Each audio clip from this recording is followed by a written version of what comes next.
Hello everyone and welcome back to our Thursday edition of CLX Foundry Live, where we go inside custom builds and assemble them from the ground up. I'm your host, DJ BluePDX, and with me, of course, as always, is our lead technical expert, Paul Steffens, and today's master builder, Zack Killingsworth. Congratulations, it's cold. Apparently my mouth doesn't work. I don't know. It's not snowing here. It's not really snowing there, but it should be because it's that cold. Yeah, it is cold.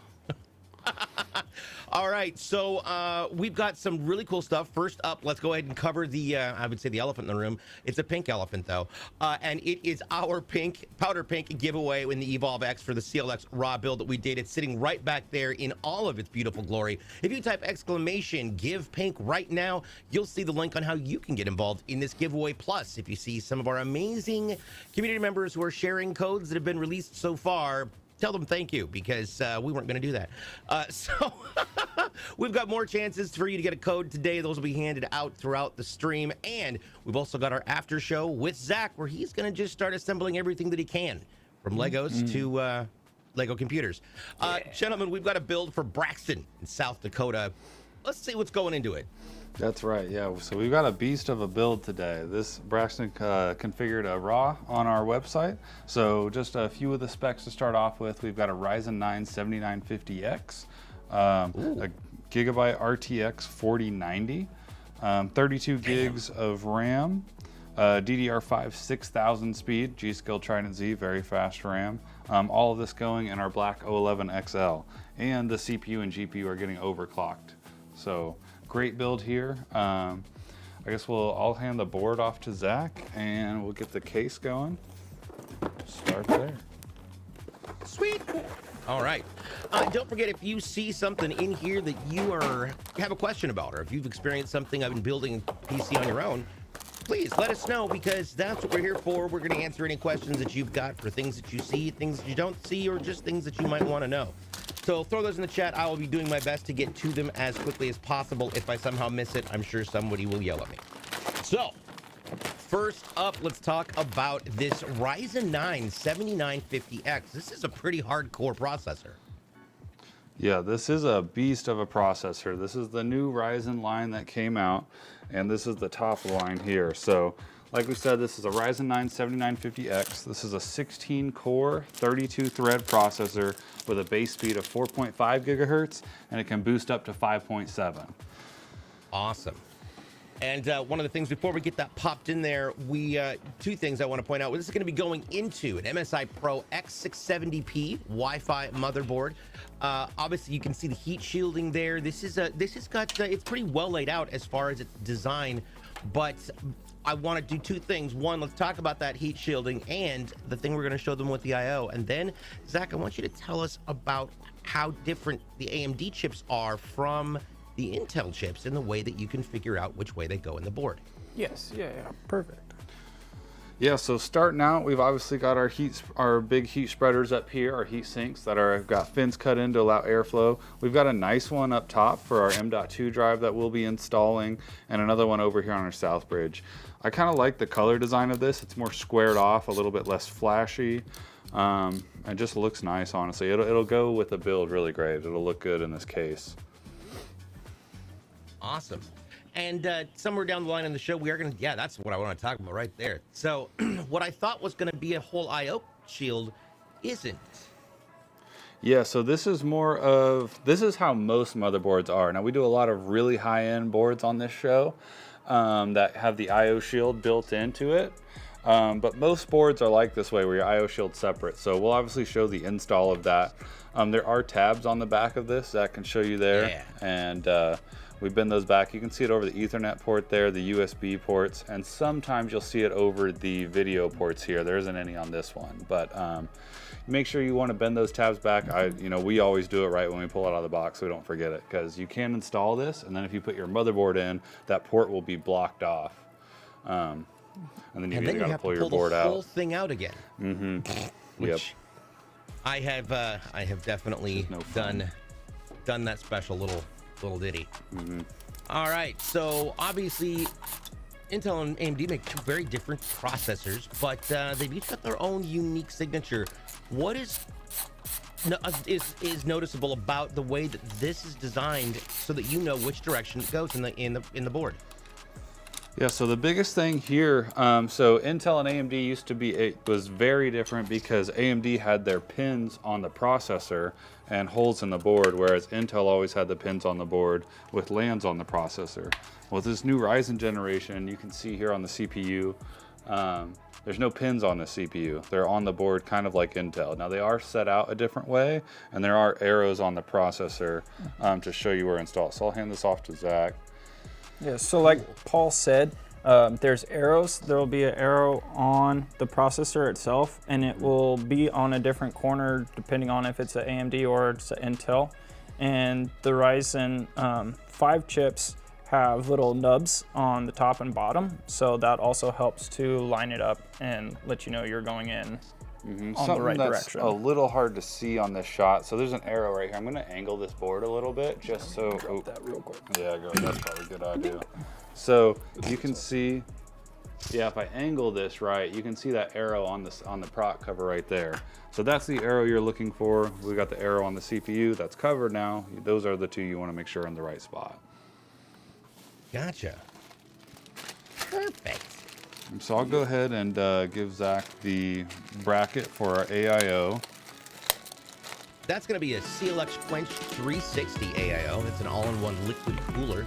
These are really great devices. Now, on Tuesday's show, we had one that didn't have its own thermal paste on it. You had to put it on separately. Does the CLX Quench also function that way? So these ones do come with thermal paste pre-applied. Now we've gone ahead and wiped that off because since this one's getting overclocked, we're going to give it a little bit better thermal paste on this. Gotcha. Just so we can get a little bit better temperatures on there. Okay. I'll pass that off here. Now, when we're putting in this bracket, it's well, what are some good, I would say, best practices when you're installing the bracket for an AIO on a motherboard? Yeah, the biggest thing is just make sure you're using the right hardware. So all-in-ones are going to come with a bunch of different hardware, usually 3 or sometimes 4 different sets of hardware for the different types of chipsets that can be on the board, because obviously they want to make all their coolers compatible with all the boards, which makes sense. So you just want to make sure you're grabbing the right set of hardware. We have an AM5 board here, sorry Zach. So we want to make sure we're using our AM5 hardware. Gotcha. Shasta mentioned, I thought that processor was going flying for a second. Honestly, every time that happens, my first thought is, oh God. Yeah, it's always fun when that prop cover pops out quick. That one did a good one. Sometimes it'll just pop up a little bit. It's not as exciting, but.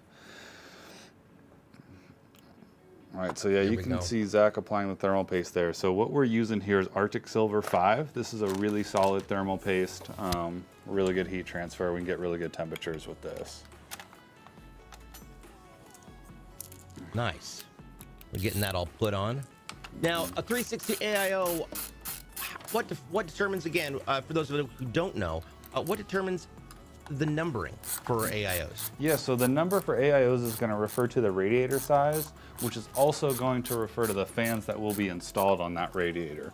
So this is a 360, which means it's going to fit 3 120 millimeter fans.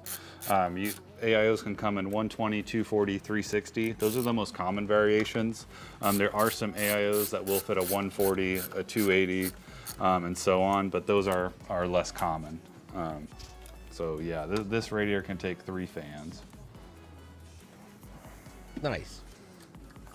Real quick shout out to Necro Rizo. Thank you so much for being here and getting all those codes to us. We've also got Nuclear Shots, King Fellow, and of course, Dashio's in the house. In Need of Temperance is back. Hello, how are you? And oh look, is that a King Joker and Greg Wiz? I think it is. PlayStation Loco, hello. Welcome. Glad to have you all here. All right. Now, right now, that's for the pump, right? That power cord? Correct. This just controls the pump, and most motherboards will have a specific header for either, like this one says pump fan, or it'll say AIO, or it'll even just say pump. And that's really what you want to plug into. It's preset in the BIOS for how much power should run through the pump. Awesome. Yeah. That's perfect. All right, so we're prepped here. We're gonna go ahead and install the memory next.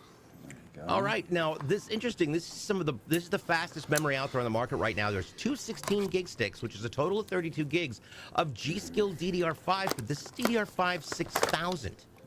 This is rocket. Yeah, this is some fast RAM. This is probably the fastest DDR5 RAM that we've done on the show here. I think we usually go between 5200 and 5600. So this is some great memory. It's got really nice RGB on it as well. I always like GSkill Trident Z. The first computer I ever built back in DDR3 days was GSkill, so I've always liked that brand. Well, and this board supports DDR5 overclocking up to 6600. Wow, yeah. Which is absolutely wild to me. Yeah, it'll be nuts when we start seeing those speeds be more common. Yeah. Maximum memory for this board is 128 gigs, which is back to where we're used to. Last on Tuesday's show, we had one that went to 196, which is still just fascinating to me. Yeah, that's so much memory. I mean, you're almost looking at a server build there with that much memory. Also true. All right, so you can see Zach pulling off the heat shield for our M.2, so we'll go ahead and install that next. Awesome. As far as the M.2, it is a 1 terabyte Kingston NVMe M.2 SSD. Now, what are some of the cool features of this, or what can you tell us about this heat shield and its effectiveness? Yeah, so this heat shield, like most heat shields, it's got a thermal pad on the underside. You saw Zach take that plastic off. Make sure you always take the plastic off. But this one is a little taller, and you can see it kind of steps up here. Let me get it in our overhead shot. So instead of this being just like one thick block of metal, it's kind of staggered out. And what that's going to do is allow heat to flow up and through this and air to flow through that to pull the heat off. Interesting. That's a unique design. That's very different than what we've seen in the past. Mm-hmm. And this board here, like you can see Zach when he installs this, instead of having to put in a screw, it's just got this little slider. We've seen that with a few other boards. Really love that design. Mm-hmm. Well, and on Tuesday's build, I think it was also an MSI board. Yeah, it was. I believe we were. I think it was the Edge board, and that one had the screwless design for the heat cover too, which was nice. Yeah, but also, who is the bald guy? That's me. I left my hair on my other channel. So, and as far as that, just having the little clicker thing, the little, I don't know what to call it. I would say the slider that holds it in place seems like it's a lot less, there's a lot less potential for destruction. Yeah, for sure, for sure. And like these M.2 screws are always real small. If you drop them, it's never fun to kind of try to find them on your motherboard, or if, God forbid, they fall on the floor. Or inside of the heat shield. Yeah, or like, inside the heat shield, yeah. Yeah. Greg says the bald guy is the goat. You're right. I grew up on a farm. All right. All right, so we've pretty much got our motherboard all the way built now. We've got our AIO installed, our memory in M.2. So we'll go ahead and install the fans onto our AIO. And after that, we'll start throwing everything onto this, throwing everything into the case. Awesome.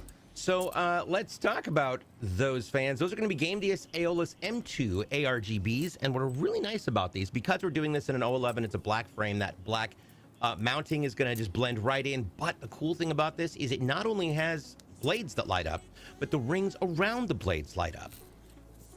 Yeah, these fans look great. You can see them in the giveaway build behind us. Those are the white version, but the RGB is the same on both. So you can just see the glow in the center of the part and around the ring. We really like these fans. They just look great. They perform great too. Yeah. And we are doing a total of 10 fans in this build. Now, is that, I mean, obviously customer ordered 10 fans, but how wise is it? Obviously, there's going to be more airflow through here than if you just did 7. Yeah. Yeah, so just Gavin, definitely, this is I would recommend a 7 fan case, or 7 fans in this case as a minimum. It'll definitely perform with less than that, but it looks the best with 7, and it'll perform really good with 7. If you want to go up to 10, that's even better. I really like this with 10. It's just gonna make it stand out a lot better and have better airflow through the case to cool those components a little bit better. So they're overclocked.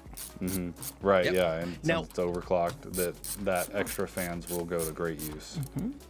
So since Braxton went to the Foundry performance area and selected the overclocking on the CPU, does that mean that you also will overclock the RAM? Or is that a whole separate process? So the RAM is a separate process. Now we don't offer overclocking on our RAM right now on our website. It can be a little bit of a tedious thing, getting with timings. There's a lot that goes in a RAM as far as matching the sticks up with the timings and stuff like that. So, but really the base speed for DDR5 is 4,000. I haven't seen any DDR5 that low.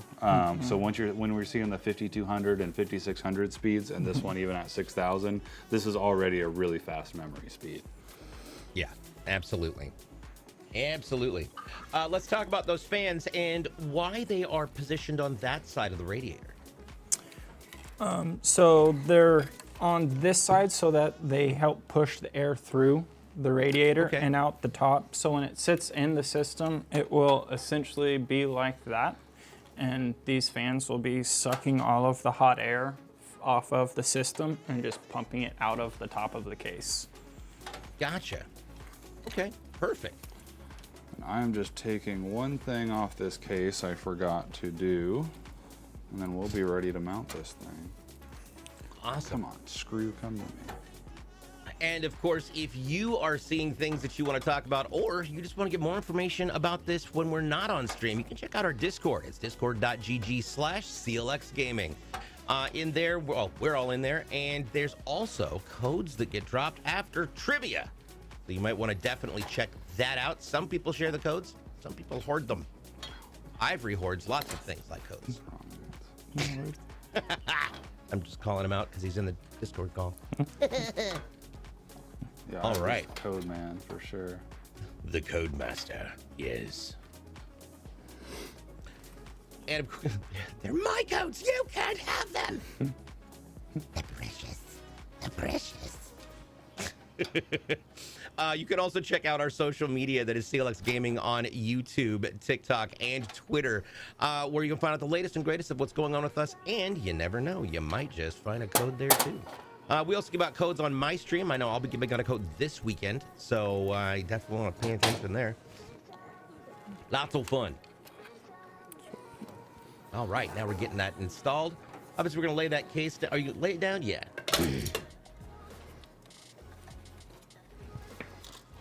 All righty. All right, the IO shield. Yeah, this is something we don't get to see this. every time. Couple things, T-Hogs, welcome. Couple things to keep in mind. If you're doing this, please be careful with the tabs. And I'm only speaking from personal experience, because if you get one of those little metal tabs between your thumb or finger and the nail, it will go directly in and it will hurt for a while. Yeah, well, So there you go. That's all it is. Just pop it in. Yep. Yeah, there'll be some satisfying clicks when you get it in there. You'll know if it's in there too, just kind of looking at it from the outside. And so now you pull all those tabs back, so you don't have to risk any of them going into the ports when you mount the board, which is another thing that I've messed up on before. Yeah, there's a few things to line up here. You've obviously got your audio ports on that I/O, and then this one has antennas as well. So once that's another thing you can do to line up. Can I get the... So I'm assuming that will make it easier with the Wi-Fi antennas, which is great, because this is a Wi-Fi enabled board, by the way. Yeah. Speaking of which, this has AMD's Wi-Fi 6E in it already built in, and it does support Bluetooth up to Bluetooth 5.2, which is absolutely great. So while we're getting that on there, one thing I want to point out from this shot at the very back of the case right there, you'll see where it looks like you can mount 3 fans, which I'm sure we're going to, but there's a screen there that I think is very important for Paul to talk about. Yeah, so we've got everywhere on this case, we've got magnetic dust filters to cover all of our openings here. So I've got that right here in my hand. So once we have everything installed, this is just all you got to do. You just put it right on there. It's magnetic, it sticks. So if you're ever wanting to clean the case, you just pull the top panel off, pull this out, wipe it down, rinse it off, whatever you need to do, and then just install it back on the case. And like I said, there's one obviously up here on the top, this one. There's one at the bottom for our intake fans. And then on the back side of this case where there's some more ventilation, there's 2 more of these long rectangle filters as well. Which is great. Kingfellow says, Paul, give me your arm right now. Might be for sale. Danny Butt is correct. He will sell it for 1 million Shroot bucks. That's right. Yeah. I did offer it up for that. The other stream. We might have to delete that VOD. Someone comes through. I will trade my arms for robot arms, though. So if that's ever a thing. There you go. I'm down. Just for all intents and purposes, this motherboard also has its own PCIe slots. It's got, as you can see, 3 PCIe slots on there presently, 4 M.2 positions, 1 from the CPU, and then 2, 3, and 4 are from chipsets. Yeah, this board is actually laid out really nicely. So we've obviously got our top slot here that I'm pointing to. This is where we're going to install our video card. You can see the shiny metal around it. This is a reinforced slot, since all of our cards, or most of the cards nowadays, are pretty big. This reinforced slot is needed. And the second one down here is also reinforced, which I think is really nice as well, to just help support the other card. But yeah, we've got a buy 1 here and another buy 16 here. Now, this is a big card, so this buy 1 is most likely going to be covered up, but we should have these 2 open. Gotcha. Perfect. As far as the USB ports, this covers 4 USB 2s up front, along with the USB 3.2 Gen 1 Type A up front, and then a Type C up front as well. As far as the rear, we've got 4, 5, 6. I believe we have a total of 7 USB ports, including, what's really interesting, a special 20 gig USB-C port. Yeah, really fast port there for connecting an external hard drive or anything really for transferring data. That will be really fast. Well, and you can fit a dock to that. You can get, I mean, that's fast enough to fit some pretty high-end peripherals just with a USB-C based dock. Yeah, for sure, for sure. That is the one thing that I don't think I ever really realized when I was plugging lots of stuff into a powered, you know, expansion.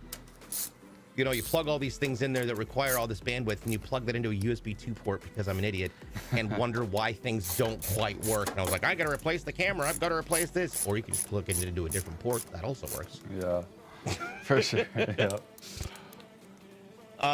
One thing I will say that I've discovered recently when I, with the whole laptop debacle, was that if you're trying to get something that is USB 3 Type A, look at me using my terminologies, that's the regular USB, to Type C, you can get adapters, and I found these little guys. I know you can't really see them, but you plug the Type A in the back, you plug the Type, and then the Type C goes into the front.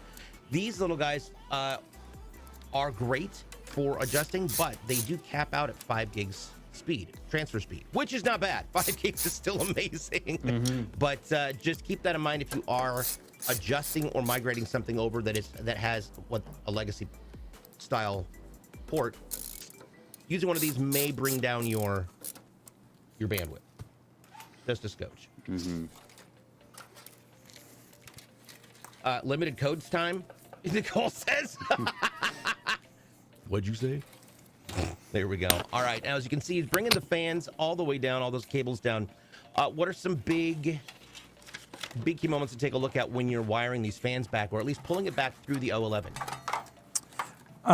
So with the Game DS fans, the way that we like to run them is in sequential order. So I just want to make sure that as I'm filling the case up with fans, like this is fan 1, 2, 3, 4, 5, 6, 7, 8, 9, 10. So just kind of keeping track of where everything will be going eventually is important. Gotcha.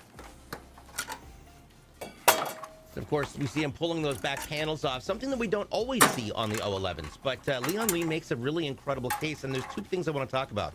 Airflow for these cases is exceedingly efficient, and that's why you'll see that the motherboard isn't actually mounted to the back of the case like traditional cases. It's about 2/3 back, and you've got a large gap. As you can see, there's 2 quick access plates and a hole in the back Paul, let's talk about what those are for and what those panels are that Zack just pulled off. Yeah, so like you mentioned, the motherboard sits not all the way back in this case, you know, going back to that front shot or even this shot here, you can see our I/O shield is right here, so you know our motherboard is sitting right against this wall, which gives us a good space on the back here for other things. So our power supply is going to be installed down here in this gap, and that's going to get its own intake from this side and exhaust out the back. So none of the heat from that power supply is going to come into the main part of the case. And then we've got these two bays here with a quick thumb screw. I'm going to go ahead and undo the top one here. And these are for any extra storage drives. So these can fit a 3.5 inch or 2.5 inch drive. Zach's going to pull that out for me. There's a screw that kind of slides to hold those in. So we can install our storage drive here. And what's nice about this is it's got SATA ports built into each one of these bays. So when we slide in this hard drive, it's going to automatically plug into those SATA ports. And those cables are in the back. So all those cables will already be plugged in. So in case you want to add any extra drives, you can just slide the drive in and it will automatically connect. You don't have to deal with finding another SATA cable or getting a SATA power from your power supply to power it. Really love that design. It's definitely one of the best things about this case. Yeah, I was blown away when you first showed me that. When we first started the show and we got to see one of these, I was just absolutely mesmerized by it because I know the struggle when you're having to get into your case and find which, you know, cable, especially if you're still on a ribbon cable system, it's always frustrating. But now you just slap it and throw it in. It's great. It really is. Please don't slap a hard drive, but yeah. Yeah, for sure. That plug and play. And once everything's installed, you know, the video card, like we mentioned before, is going to be pretty big in this build. So getting access to the SATA headers could be kind of a pain later on down the road if you were to add a drive. Yeah. And what's nice with these is these will already all be plugged in, and you just throw in the drive and you're good to go. And so like, speaking of that drive, let's talk about that. This is going to be a 4 terabyte, 3.5 inch Seagate Barracuda hard disk drive that you're going to be mounting in there. Now that plus the 1 terabyte King, that's 5 terabytes of storage in this machine. That's hardcore. That's my kind of build. I dig it. Right, yeah, this is a lot of storage on here, and we're actually using the Western Digital Blue there. Sorry, DJ, if I gave you the wrong info.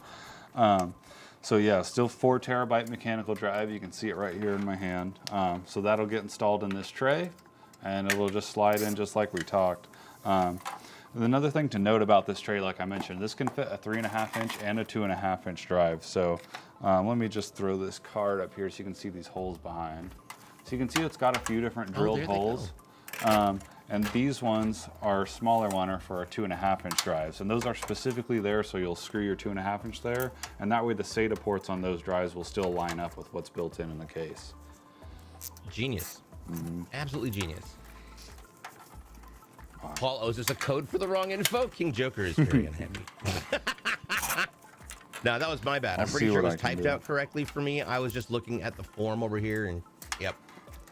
I'm special. Yep, it actually does say it's what's in our chat says Western Digital 4, and what's on the build, I was like, oh yeah, well there we go. That's the Western Digital Blue 4 terabyte hard disk drive. Yeah, we go back and forth on the Western Digital and Seagate drives. Both are great drives. Yes, absolutely, and big ones too. Yeah, it's crazy how much storage you can get for really not too bad of a price nowadays. Doc Chaos is in the house. Says, hey, sorry, I'm late prepping for a catering order. Time for a PC build break. I agree. Nice. Absolutely agree. You know, I was blown away when I was able to get a terabyte micro SD card for for the Steam Deck. And it just blew me away. Like, that's so tiny to have so much data. I remember when we were lucky if you could get, when you were like, I got a 1 gig card. Yeah. You know, and it's the full size SD, and people are like, ooh, that's wicked. Now it's a whole different story. 20 years ago, it was wildly unfathomable. Right. It was. Yeah. I'm waiting on like a good deal. Maybe this year, Black Friday, I'll buy a big one for my Switch. There you go. Yeah. Yeah, that's when I found it. Like, it's either on Amazon the Prime Days or during the holidays. Those 2 times are incredible. Cyber Monday especially. Yeah, for sure. I missed out on it this last year, so now I gotta wait. Do a flip? I'll do a flip with my phone. Ooh, look at that. Magic. Okay. I'm a magician. Oh. You missed my trick earlier where I snapped and all of my hair disappeared.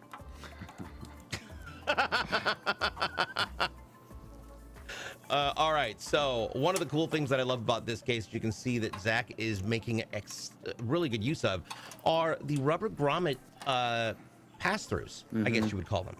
Yeah. These are great. Yeah, these are really nice. These rubber grommets, they look great. They keep some airflow and where it should be. And they've also kind of separated them out into like little fingers. You can kind of see once we get a little tighter in here for the cables to run through without distorting the grommet. If it's all right. And then once we get a chance to look at the side, there we go. Yeah, that's what I was looking for right there. Yeah. So normally you'd see the panels on that right-hand side where there's a gap you can see through. Looking at you can see Zack's shoulder right there. So this has many different purposes once you remove those. What can you do with those slots? Yeah, so this is where we're going to be installing our 3 extra fans. Now on a typical 7-fan build, we leave those plates in there because it seals off that back area. But with this system that's going to have 10 fans, we're going to put 3 extras right here. And these will also be intake fans. Now, could you put the radiator there? We could, yes, yeah, and we have done that before. But for that orientation, for you to really get full advantage of the RGBs, the fans would have to be pulling air through the radiator to still be intake. Gotcha. Okay. And then another thing too, it's typically always best to mount your radiator to the top of the case if you can. Just so any air that might be in this AIO stays up here and doesn't get to the pump. It's okay if you got to mount it to the side. It'll still function, but you'll get the best performance and best longevity out of an AIO if you've got your radiator above the pump. And the other thing that I believe I've seen in that area on a case like this before is sometimes you can, if needed, put a graphics card there. Yeah, we have done some pretty crazy modifications on our Hathor build, our first one that we did. I forget which show that was, but yeah, that took a lot of modification. That would have been TwitchCon. TwitchCon. Yeah. Yep. And this case does come with the capability to vertically mount a GPU. So you can see, I'm gonna just point this out real quick, this thumb screw right here that my finger's on. We've got a little cover here as well. So if we had the adapter plate and wanted to vertically mount, we could vertically mount our GPU there. Yeah. Which was a great question we got the other week about that, because I honestly didn't really know what that little backplate was for. Yeah, yeah. Yep. Man, RGB Shasta says headers also are the see you guys worst. at PAX. Yes, by the way, guess what? CLX Gaming will be at PAX East coming up the weekend of March 23rd, 24th, or 3rd, 4th, 5th, and 6th. We will be there. So if you see us, make sure you say hi. We'll be dressed in really awesome windbreakers, etc. It will probably be just cold as so be prepared. Wrap up, but we will be there to say hello. I'm excited. It'll be fun. Yeah, so we've got some surprises and we'll save those for then.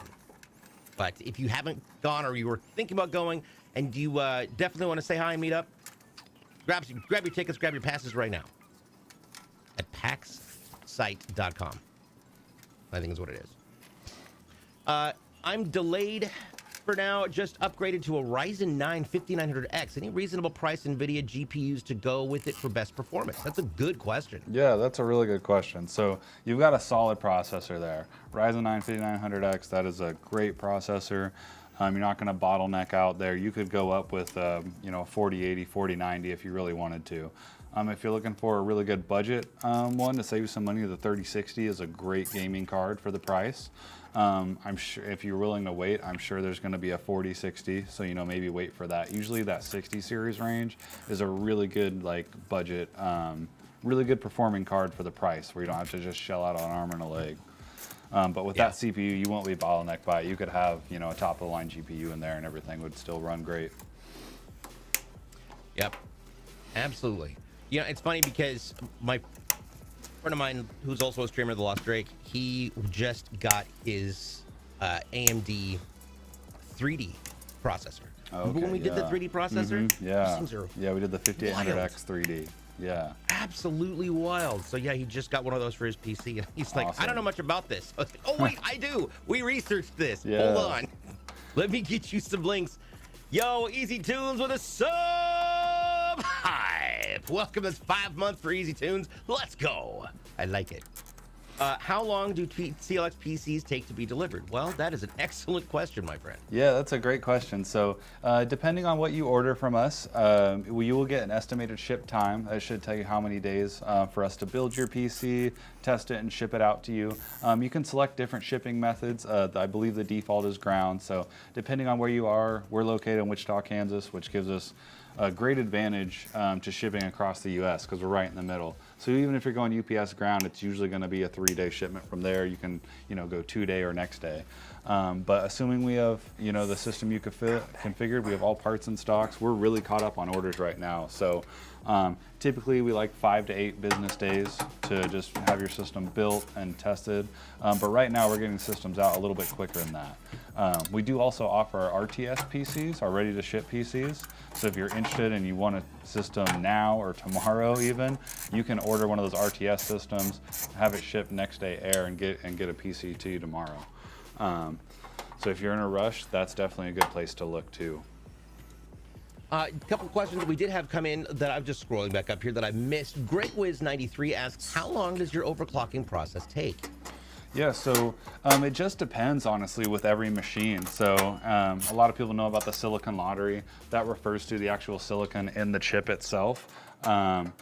So after every system's built, we usually talk about this every show, but after every system's built, it goes into our testing and integration department where we do a 12-hour stress test, load the operating system, set the BIOS, do a bunch of settings in there, and that's where we really test the machine. But before we do that stress test, that's where we'll set your overclock.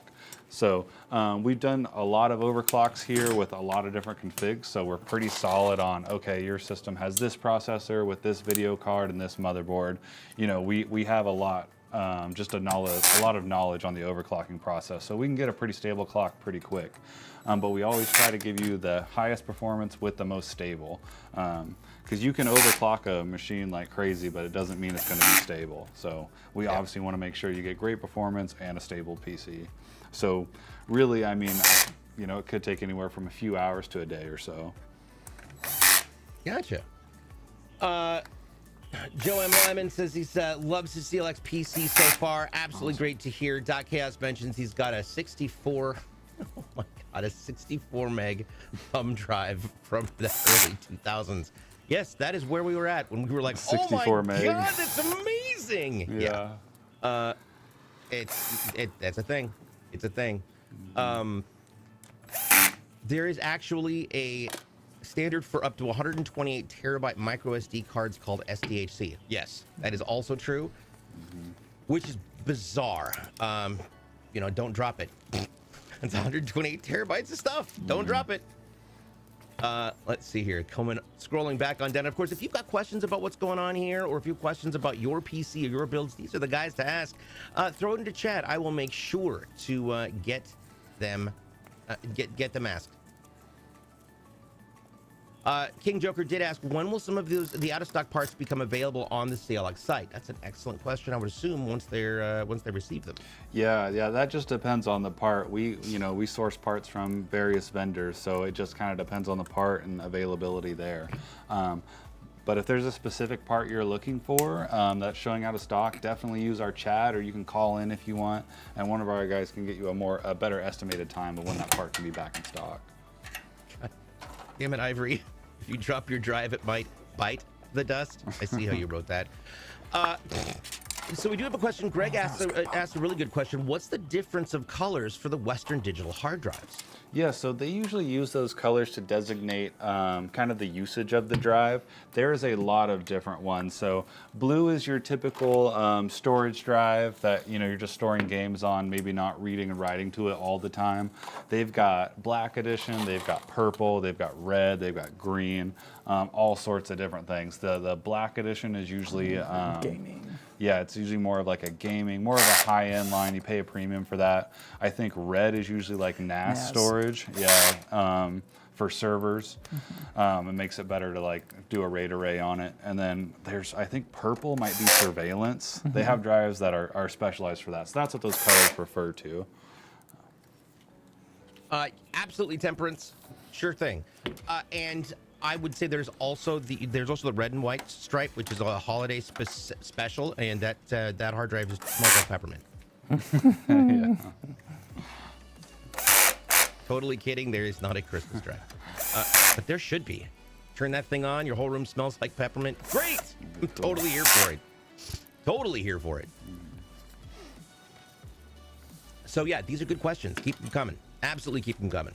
While we're coming up with more questions, where are we at on the build? What's going on? All right, so Zach's installing our case fans right now.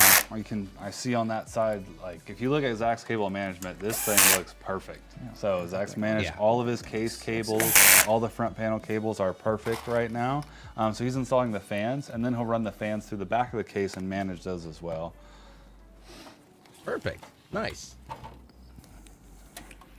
Yeah, that's always an interesting thing, but man, this thing's gonna have a lot of ventilation. So this looks so good, man. So if we can go over to that 2-shot where we were just at, you can see here now. Wow. We've obviously running our fan cables, so ignore these fan cables. But you can see these are all of our front panel connections, our 3.0 USBs. Yeah, SATAs. Everything looks really great. So now Zach's running the fan wires through, so these all be dangling, and he'll manage those separately. Really good. Really good lesson here for tie-up, honestly, and how you break it into parts, and it just makes your life so much easier. Yep. It is definitely an important part for a couple different reasons. What are some of the reasons to make sure that you do have proper cable management in your case? Yeah, so the biggest practical reason for good cable management is having smooth airflow through your case. If you've got cables kind of all over the place, the air that's flowing through it is obviously going to be distorted by those cables. Other than that, it's really just a really good aesthetic, looks great. And then if you ever have to troubleshoot, it's really easy to find a wire of where it's coming through and follow that to its source. Nice. Oh my gosh, I know the answer to this, Ivory.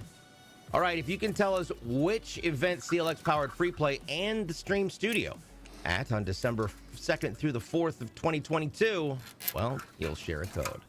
Ooh, I know the answer to this as well.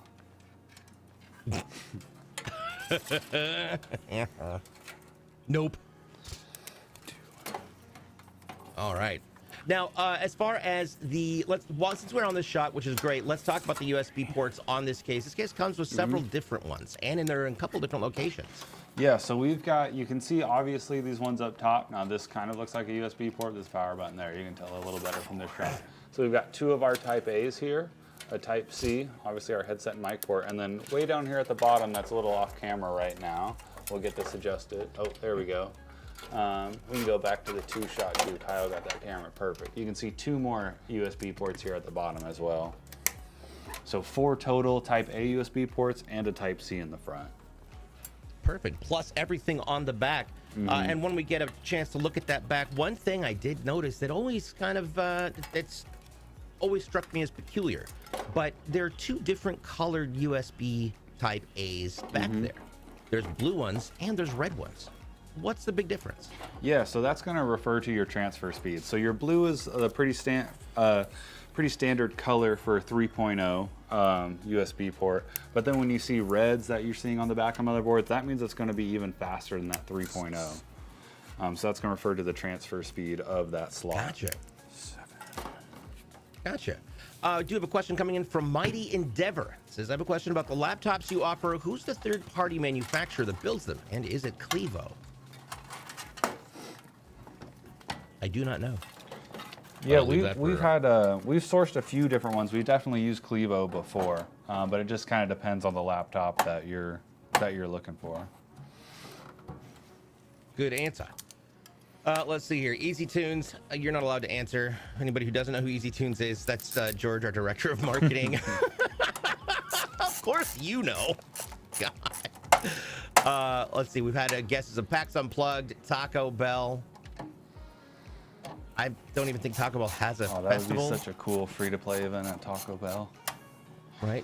If you win, you get a bean burrito. Yeah. That event would be a gas. Fart jokes. DreamHack says G-Stats. Ooh, there you go. Close. Right. It was right after DreamHack.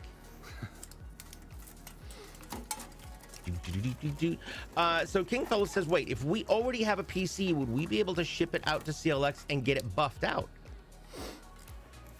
That's an interesting question.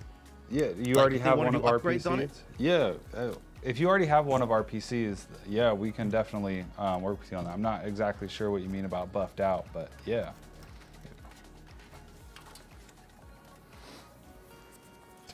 That was a knee slapper. Listen, Easy Tunes.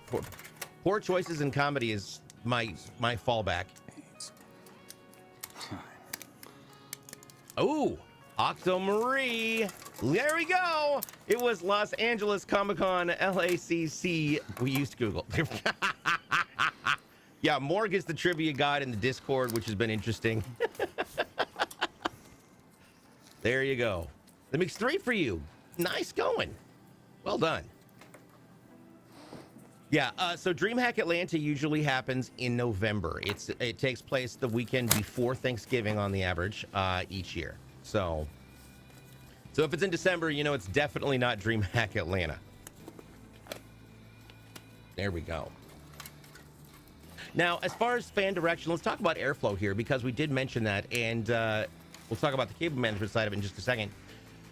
So we've got all these fans. Which direction are they blowing? Is there more fans blowing in than blowing out? What's the mindset there? Yeah, so for this configuration that we've got going on here, we obviously have 10 total fans. We've got 3 intakes on the bottom and 3 intakes on the side here. So we have a total of 6 intake fans.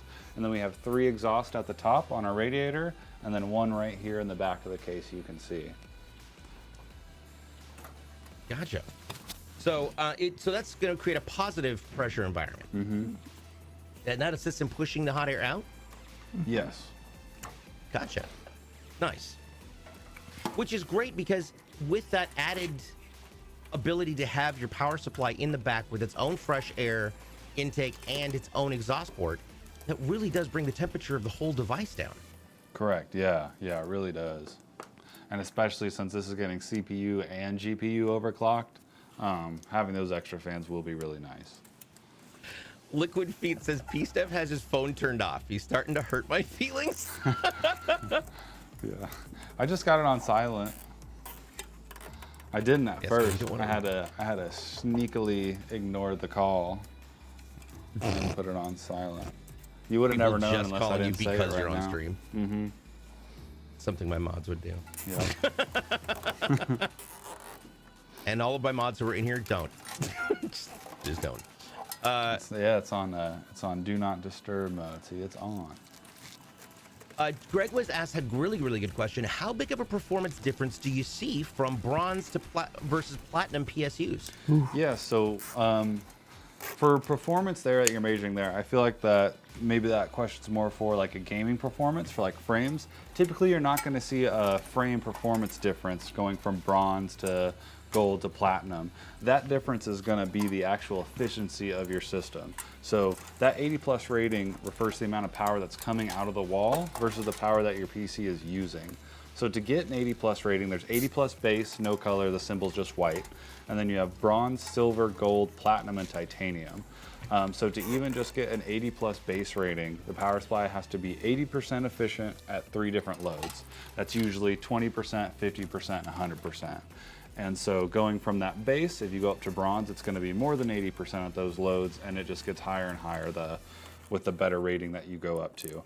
So typically, you know, we don't see a lot of platinum and titanium builds. If you're running like a mining rig, that's where you want to invest that money into your power supply, because obviously every dollar more it costs to run your PC is less profit made from your crypto. There you go. Let's see here. We also, so G-Stats mentioned oh, you did order it. Awesome. G-Stats said, by the way, I ordered my PC from CLX on January 30th. It's supposed to arrive tomorrow. There was a slight delay due to the 4070 Ti not fitting in the Sphinx. Interesting. And yeah. And Ivory mentioned that he might have to move a fan off the front to make it fit. Yeah, so that Sphinx case, I'm sure Zack or Hayden has done one of those on our after party. So that's a smaller case with our logo up front that's got RGB. Now there's different configurations we can put those fans to make some cards fit. We buy all sorts of different cards here, so there's a lot of variation on that 4070 Ti. Now some of those cards we could get and it would just fit just fine in your case, no problem. And then some of those cards we get have giant coolers on them and they'll be a little bit long, so that's where we gotta kind of mess with stuff. It's like a 4mm difference, apparently. Beauty on Twitch says, can't wait till I have the money to purchase one of y'all's beauties. Excellent. We're excited for you to do so as well. It's always fun to be able to step your game up into the best of the gear.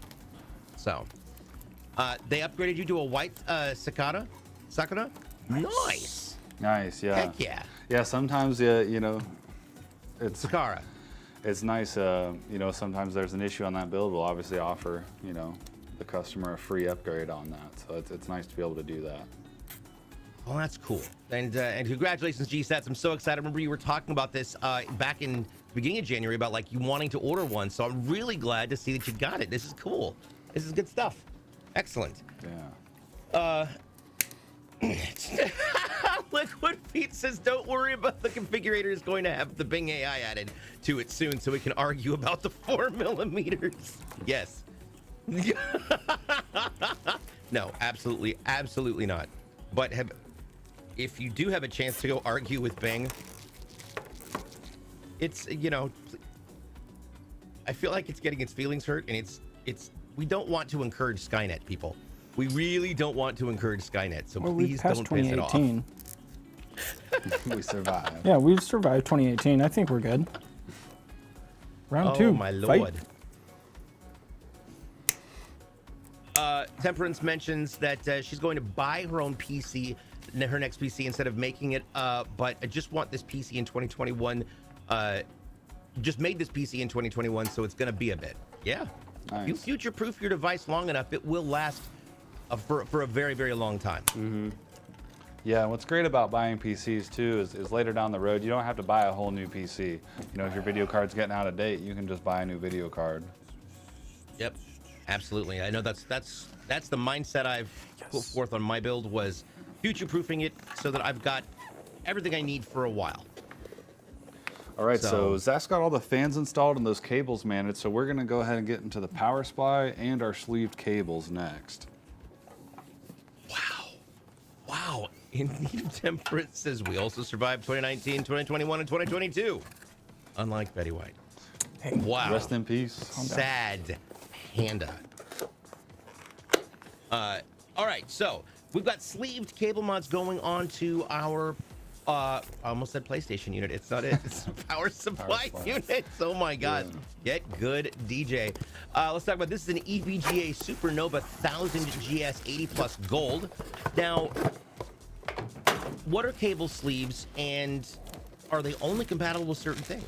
Yeah, that's a great question. So you obviously saw we're using Cablemod here. We've got a cable right here to show you. So sleeved cables mean this wire is actually, each of these wires are individually sleeved. You can see right here. And with the Cablemod kit, it comes with all sorts of different colors. So this customer ordered a black and white. Great choice for this build. It's going to stand out great in this black build, and the white will look really nice in there. And when you're ordering a sleeved kit, you want to make sure that what you're getting is made for your power supply. So the different cable sleeve manufacturers will have, you know, different cable kits for different power supplies. So if you're ordering one yourself, you know, make sure if you're getting a EVGA 1000 watt G5, the cable kit you're getting is for an EVGA 1000 watt G5. If you get one for a different power supply, they will not work. Correct. And there's a ton of different colors and things that are offered here on the site, which is wild. Yeah, we've got all sorts of different colors to match the build. They look great. All of us that build them love to see a nice cable kit come through. They really make your PC stand out. As far as the power supply goes, I'm assuming that it is not a non-modular then. It is a fully modular power supply because of the cable sleeves? Correct. Yep, this is a fully modular power supply. So, and for those of you who don't know, what is the difference between non-modular and modular? Yeah, so modular and non-modular refers to the cabling, obviously, that goes into it. So a non-modular power supply will have all of its cables pre-installed and soldered in. You can't unplug them and just use the ones you want. There's a semi-modular, which is the in-between of a modular and non-modular, where it just has the main power connectors, your 24-pin, a CPU power, and usually a couple powers for a video card soldered in, and the rest you plug in. And then we have fully modular, which is what we have here. So you can see this power brick in my hand. If I get it out of this plastic here, I can show you a little better. So this is obviously fully modular. We just got a power brick right here. And then you can see all of our ports for our cables. So for this build, and what's nice with the fully modular power supply is we're just going to use the cables that we need to power this system. So any extra cables will ship with the system in case the customer needs them later down the road. But that's going to allow us to only use the cables that we need, which will be less airflow restrictions, easier to manage, and just give us an overall cleaner look in the system.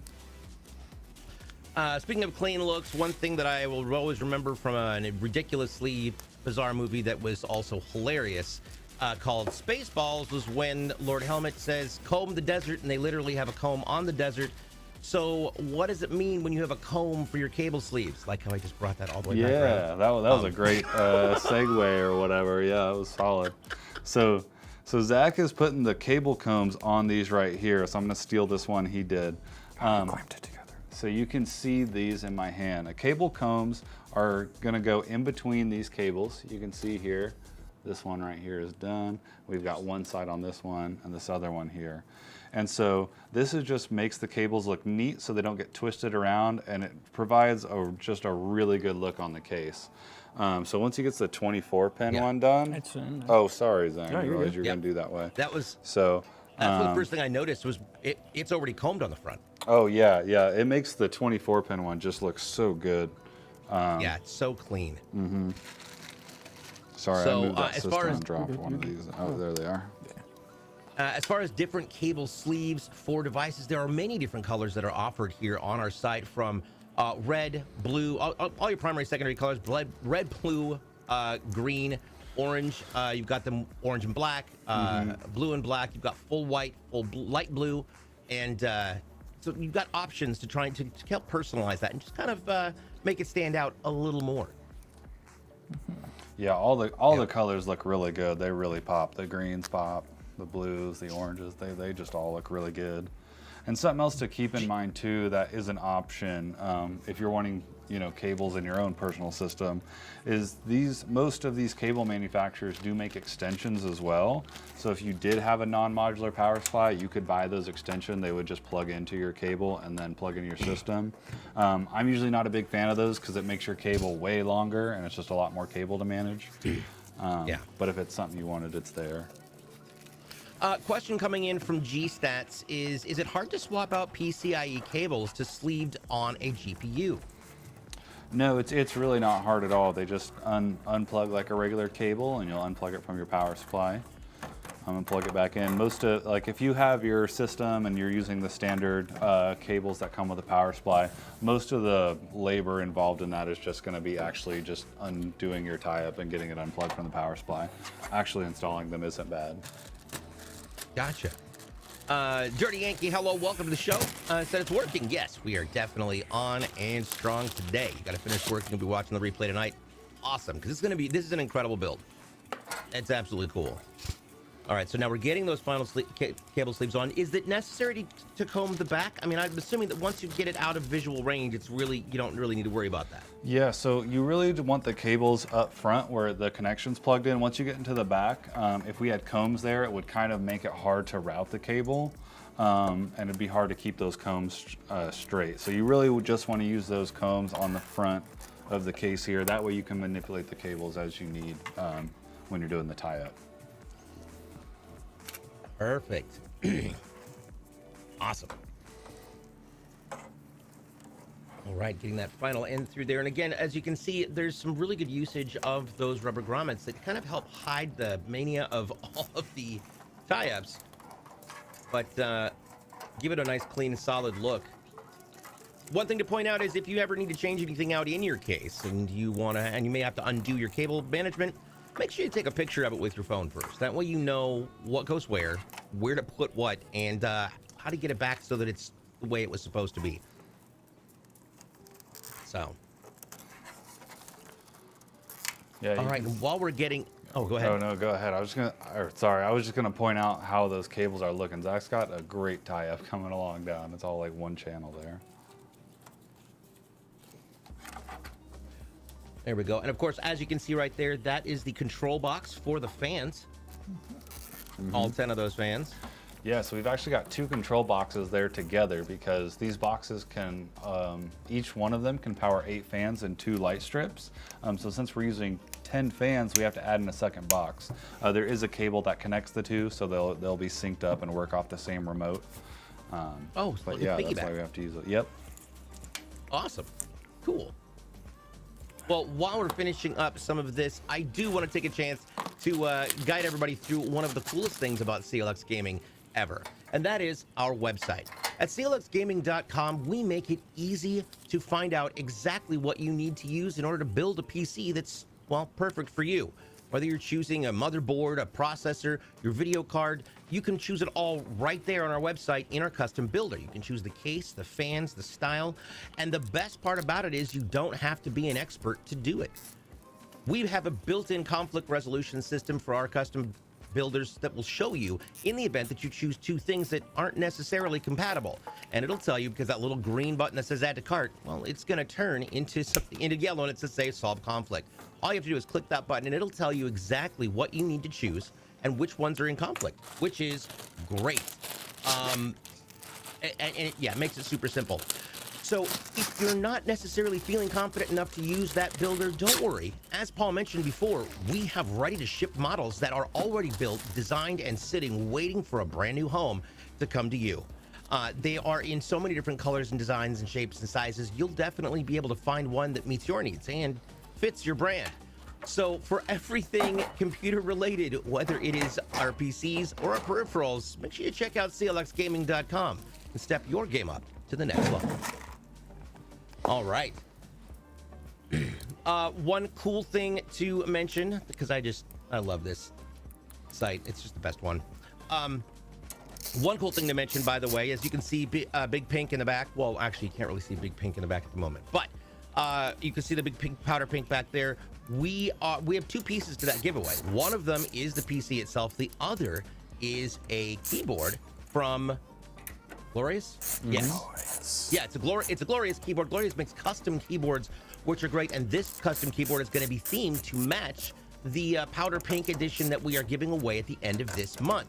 So during our second half of the stream, where we call it Building Unplugged or Zack Attacks, we're going to be assembling that keyboard today on that section of the stream. So definitely want to stick around for that, especially if you have questions about replacing keys, cleaning keyboards, or customizing your own keyboard. Yeah, I am really excited to build this keyboard. I've only done one before, so it's a really fun thing. And they sound great once you get them on there. PC Gaming has entered the chat. Yeah. Welcome, Glorious PC Gaming. Hi, you came in right at the perfect time. That was actually really good timing. Yeah, that was not planned. Wow. We were just talking about you. Welcome. So glad to have you here. Yes, Glorious PC Gaming. If you'd like to find out more, you can head over to their website and you'll be able to see what they make today in the after party show, which is going to be awesome. Yes. And Easy Tunes over here answering great questions. Let's see here. Looking up at Unholy Mel. There we go. These through. It's cute though. Mel says, hoping to buy a new one from CLX soon, just don't know what I need. That's, yeah. And yeah, Easy Tunes has got it correct. And this goes for anybody. If you've got questions, don't worry. Just contact customer support. They will help you identify what's going to be right for your build and what's going to be right for your needs. Not everybody has the same needs, so not everybody needs the same build. Octomarine says, I'm really excited to see you guys build the keyboard. I, like many others, am hoping to win the giveaway. I already have a pink setup, so the new PC would be perfect.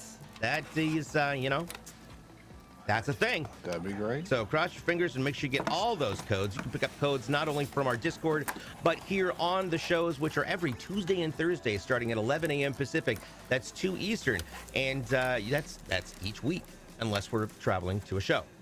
But You can also get them on our social media. You can check that out at CLX Gaming. That's YouTube, TikTok, and Twitter.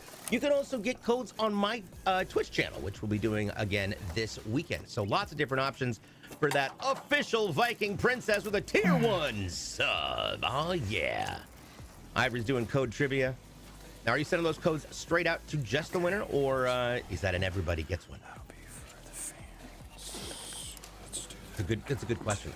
All right. Back to our process. Yeah. All right. Just the winner for trivia. Gotcha. Okay. So I'm gonna go ahead and start getting this video card out. Looks like we're about ready for that. Okay. So let's talk about this. This is the big beast. This is the big beast in the room, and it has been since it started. This is the fastest GPU on the market. It is an NVIDIA GeForce RTX 4090 24 gig graphics card. These things are monsters, but they're also incredibly powerful. So let's talk about the good grief. Look at this thing. That is a big card, This is a weapon right here. right? Home invasion prevention. Yeah. Just throw that. Right? You'll knock somebody out. I What's mean, but the that's price? a $2,000 mistake. So Yeah, but the price, please don't throw the graphics cards. Just saying. Yeah, so All right. So for these this, are big. This is obviously a gigabyte. yeah, so for this build, we've got a Gigabyte RTX 4090, as you mentioned. This is the gaming OC version. So this is a very big card. So I'll show you the back here. So we've got our typical 2 slots where this will mount, and then it looks like at least another 2, maybe 2.5. So this is at least a 4.5 slot card. We've got 3 big fans on here. Each one of those has an RGB ring in there, so that'll look great. And really good weight to this. You can see the copper heat pipes there in the middle running through this card. And how we've got an opening vent here on the back plate for that heat to run here and get blown out by the fan. So just really solid card here. So since we've got a moment, how about we take a second and show them what or how a graphics card is actually assembled? Because ironically, there's a lot less to a graphics card than you might think. There really is, yeah. So I've got this example card. If you've watched the show before, you've seen this. I've got this 1050 Ti here that does not work and is out of warranty, so it's my good show card. But you can see, looks like a pretty standard 2-slot card here with the cooler. I've already got the screws taken out of the cooler, so once you pull this off, this is all your video card really is here. So you can see the PCB and the thermal paste on the GPU, but it's just this thin slice of PCB. This is all your GPU is, and everything else is to deal with the heat. So when we're looking at a card like this 4090, that's huge. It's the same width as this. Now it is gonna be a little bit longer. You can see this PCB running here, kind of almost to the end of that power connector. But that's all this is. It'll look just like this under it. And then so all this massiveness to this card is to deal with the heat that generates. Awesome. Yeah, that's still wild to me to see how tiny that actually is. Yeah. And also to conceive how hot that thing must get to require that large of a housing. That's wild to me. Exactly. Yeah. This is a beast of a card, so it will produce a good amount of heat, but this is a great cooler to deal with that. And now there we go. Something else to talk about too. We're talking about cards this big. Most people have heard of GPU sag, and now that's going to refer to when this card is installed on these heavy cards. If you don't have a support on this side, it'll sag down a little bit and be at an angle. So we've already got a GPU bracket installed here in the case, and then once we get the video card installed, we put in that second piece to support this. So this will have support from obviously where it screws into the case, you can see in these holes, and support on this side. So that'll keep this thing nice and level, won't damage our PCIe slot or anything like that. There we go. Yeah, that is one thing that I did not consider until the very first time we put in one of the 40 series cards was how heavy they are, and they do sit there, which is interesting. So I very much dig the support frames that you guys choose to use on here. Yeah, we're pretty specific about what we use. So when we first started seeing cards get big, that was more with the 30 series, I believe. I don't think we saw it too much with the 20 series. But some of the GPU brackets that were coming out just weren't really that supportive. They just screwed into the same spot where your video card does and wasn't supporting the other side. So we've got extra brackets here that we like to use that support it from both sides. We're starting to see that come with the video cards now, which is great. So props to all the video card makers that include a bracket like that. Right. But yeah. Interesting.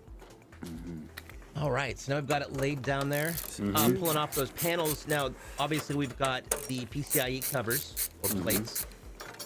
How many are we going to need for this graphics card? So we're going to pull off 2, and that's going to refer to this bracket here. But that can be a little confusing because this is still a 4-slot card, so it is going to cover up that other slot here. I'll show it on this overhead.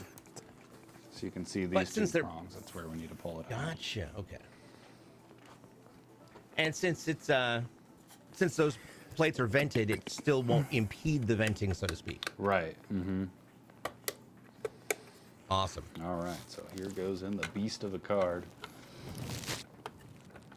Again, probably wise to do this while it's laying down because of the weight. And that way you're not dealing with the sag or of the device while trying to shove it into that little PCIe slot. For sure, yep.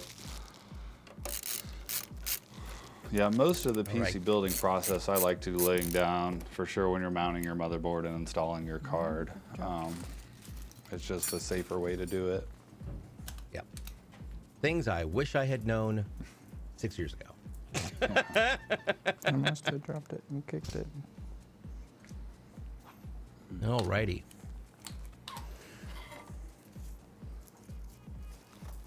So now we've got the comb. Now, are we gonna use combs on that graphics card section? Yeah, so with these cards, they lot of come with a cables. 12-pin power connector that then we plug into our cables. So this has 4 8-pin powers going into that 12-pin connector, and Zack does have cable combs installed on that, and you can see these combs right here. Yeah, there they go. This is gonna look brilliant, people. All right, there you go. You can see him tightening down that frame right there, the last little piece. Yep, so Zack's ensure working that on that you've got that bracket supported. there.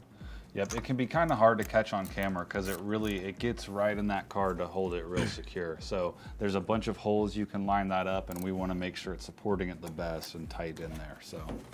Yep. Which is great. Look at that. No sag. Get it good. Nicely done. So lots of power for these going in, and as you can see, there it is. That's going to look great once it gets back. Get those combs lined out. Look at this. These guys make this look so simple and fluid, even though this is probably one of the most meticulous things you have to do, especially in PC building, because then you have to compartmentalize all of those cables into that back area. Yeah, the tie-up is definitely the most difficult part. If you're wanting to do a really professional, clean-looking tie-up, that's definitely the most difficult part. Now, like Zack's done it and how we do it here, breaking it into those steps has made it really nice. So all the cables that he's got in there are already managed. So now he can just install this card, pull the slack out, and deal with that slack, and pretty much be good to go. Now, this power supply, I just want to put on, is 1,000 watt. So, and I take it that's going to be plenty to manage this system currently. Yeah, that'll be enough power for this. Now, this is a pretty power-hungry system, but 1,000 watt is more than enough to handle it. So, when choosing a power supply, would you advise going a little bit over or going more over in the event you might need to add other things, like if, say, they wanted to add a capture card later, or they needed to add another secondary batch of USB ports? Is it better to just kind of up it a little farther so that you've got some breathing room? Yeah, if my recommendation is always just do a bare minimum of 10% more than what you need, and a preferred spec of 20% more than what you need. There's great power supply calculators you can find if you just Google power supply calculator, where it will list all the parts, and you'll pick the parts that you use, and it will give you how much power that's consuming and then a recommended power rating. Typically, like I said, you want to go at least 10% over that threshold, because like anything, I mean, you don't want your system running at 100%. It'll, you know, that will shorten the life of the system, just like your car. If you've got your car at max RPMs all the time, it's only going to last for so long. Oh, they call those race cars. Before you throw a piston or it burns up. Yeah. So, and then like you mentioned too, if you're planning on expanding and upgrading your system later, it's always great to have a power supply that can handle that, as opposed to getting a new video card and then realizing, oh, now I need a new power supply, and you know, so on. Especially with like the 4 series, that when it came out, that was like the big thing, was like, is my 1000 watt going to be enough to power it? Yeah. Is the 850 going to be enough to power it? So that's one of the reasons that I chose a 1300 for mine, because I know that eventually I'll be going from that 30 series up to that 40 series. Yeah, 1300, you're up there. That's good. But I mean, I'm also going to be connecting, like, that's not just going to be a gaming machine. I'm also going to be connecting that to my digital audio workstation. So it's going to be able to do music production and everything. Yeah, that's great. 12 horsepower connector is part, wait, I'm sorry. I'm pretty sure I said that wrong. VHPWR. Volts. Horatio Penelope Winston Recovery. I'm not really sure what that means, but the 12 connector is part of PCIe 5 spec. That's an excellent thing to bring up. EasyTunes brings this up, you know, makes a good point. PCIe 5 is just now getting nailed it. Perfect. Is just now really coming onto the scene. What are some of the big advantages comparatively to previous generations of PCI? Yes, so the biggest thing you're seeing there is the speeds in which the things talk to each other. So having a PCIe 5 is obviously going to communicate a lot faster than a 4, and so on. And so that's really the big difference there. There's obviously power differences as well, but for me, the biggest thing to note there is just the better transfer speeds. And is PCIe 5 backwards compatible with 4 and previous generations? Yes, so you could, you know, if you had a different device, you could use that other device. However, it's going to function, if it's a PCIe 4 device, it's going to function at that transfer speed. Got it. Okay. Got it. Well, that's good to know, because then you can manage your peripherals appropriately if you upgrade your board to something. Oh, 12 volt high power. Well, I guess that makes more sense than what I said. I was looking at it going, I know this means something that I should really understand, and yet, nope, you'd think I learn more sitting here every week doing this.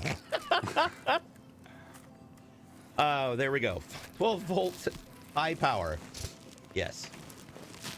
Max. Although I still feel like if somebody names their child that, I'm gonna laugh.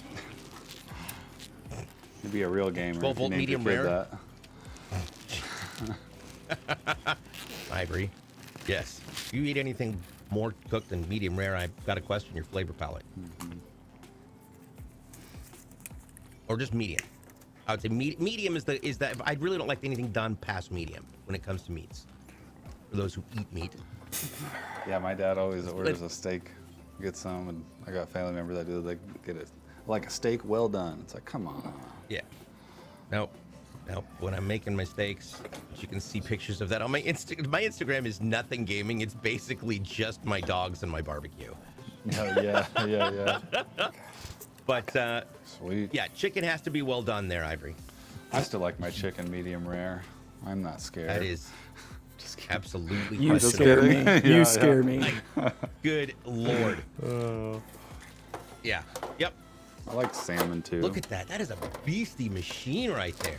Yeah, so we've got it all tied up. We're putting in this back cover right now. Let's go ahead and let's show rotate it that. out a little bit here.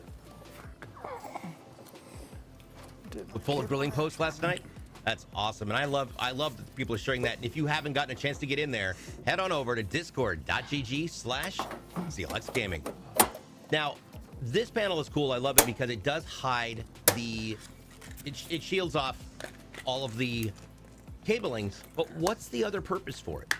So this is also, like you mentioned, to hide the cabling, but this is also to provide smooth airflow through the back of the case. So just covering that up kind of seals that section off. So it's just for less turbulence with the air.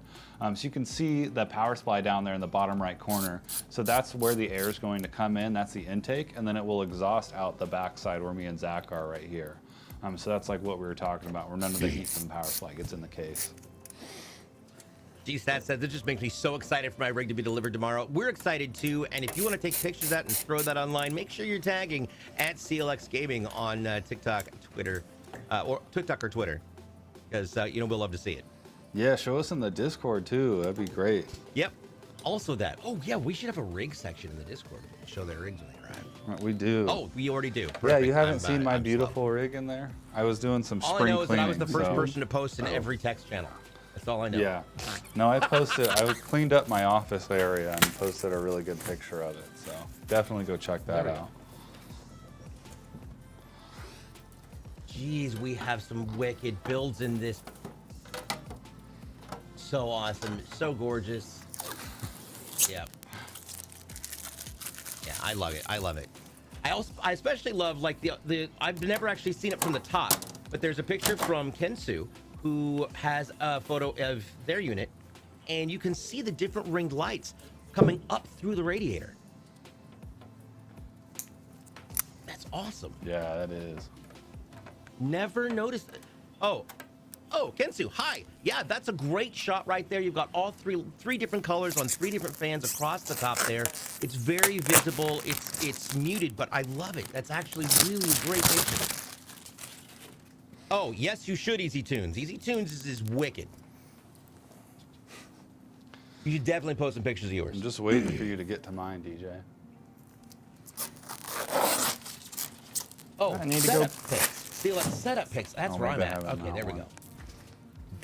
I forget which channel I have it in, but I need to really clean up my area because it's kind of a disaster at the moment. But, wow, that's there is so much I want to say about this image. I'm just like, what has happened and why are there so many different cup of noodles everywhere? You should have seen it before. What is going on in this picture? This picture gives me so much angst. Man's gotta eat. I would like to point out there are giant bottles of Irish whiskey in the back behind that square 4.3 monitor, that OG LCD possibly. I like my Irish whiskey. There we go. All right, how are we looking here? That's incredible. So we've got panels back on, everything buttoned back up. We're just getting this lined up, and we'll get this thing powered on. Excellent. So excited about this. Look panels are on. I don't know if we're doing any more code drops, but the panels are on. Yeah, cup of noodles and Jameson, because reasons. Yeah. There we go. I'm a rum guy, though. So. We good, Kyle, Jason? Okay. Need a Temperance says, DJ, you do not want to see my desk. It is a train wreck of console controllers, ink bottles, and work stuff. Oh, and the 7 knives. Okay. There's a code hidden on set. What?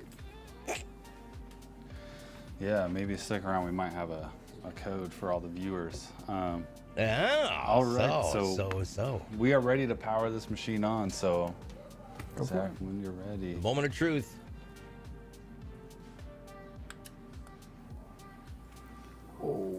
Are we ready? There we go. There we go. Look at that. It's getting started, getting that boot up process. I like this. It's black and red back there too. Yeah. That's very Darth Vader. Listen, if you this apparently Braxton ordered the Death Star of good grief. The Death Star of PCs. Yeah, this thing looks good. I just want to hear the Imperial March now. It would fit so well. So well. Mm-hmm. I don't know what that light is doing. But. Now this will, for sure, this has RGB, which is controlled by remote, which we have shown before, but like you see before in the show, I will also accidentally change all the lights in here. So I don't want to cycle through the remote, but this can be set to any color that you want. This looks great. I think it's this one right there, Kyle. This light right there. Yeah. While we're taking a look at getting this in, let's go back over what went inside Braxton from South Dakota's amazing Death Star themed PC. This PC has an AMD Ryzen 9 7950X processor that's mounted in an MSI Pro X670-P Wi-Fi motherboard. It's inside of a Leon Lee O11 case, and it has got a graphics card that's an NVIDIA GeForce RTX 4090 24 gig card. You've got 32 gigs of DDR5, 6,000 RAM, that's two 16 gig sticks, plus an operating system that's going to be mounted on a 1 terabyte Kingston NVMe M.2 drive. In addition, it's also got a 4 terabyte Western Digital Blue in the back, and that is it's a hard disk drive, a mechanical disk drive. There are 10 Game DS only ARGB fans that are mounted all the way around that, giving it such a beautiful color. And of course, we've got an EVGA Supernova 1000 GS 80 plus gold power supply with the black and white cable sleeve kit to power this entire device. So congratulations to Braxton. You've got a heck of a PC there, guy. Yeah, this is a beast of a build. Really excited to get this one into testing. Absolutely. So with that being said, as you know, we have two parts to our show. We've got this, and then we've got the live build section that happens afterwards. So it's kind of like an after-hours show. We're going to be showing you not only the building of the glorious PC, the glorious games keyboard assembly, but we've got more PC assemblies with Zack, and I believe Paul will be there for part of it. And stick around, because you never know when you might get a code. You can catch us every Tuesday and Thursday right here on twitch.tv/CLX Gaming TV at 11 a.m. Pacific. That's 2 Eastern for our live build shows. And then keep on following afterwards, where we'll continue building PCs and showing you all sorts of stuff and answering all your questions. So make sure you follow us on YouTube, TikTok, and Twitter at CLX Gaming. And head on over to our Discord. It's discord.gg/CLX Gaming. On behalf of Jason, who's unfortunately at home sick, and Kyle, who's in the studio for production, Paul and Zach, I'm DJ BluePDX. Don't go away. We've got more coming up after the break. Thanks for watching. Thank you. Thanks, guys. We'll do a short break, get into the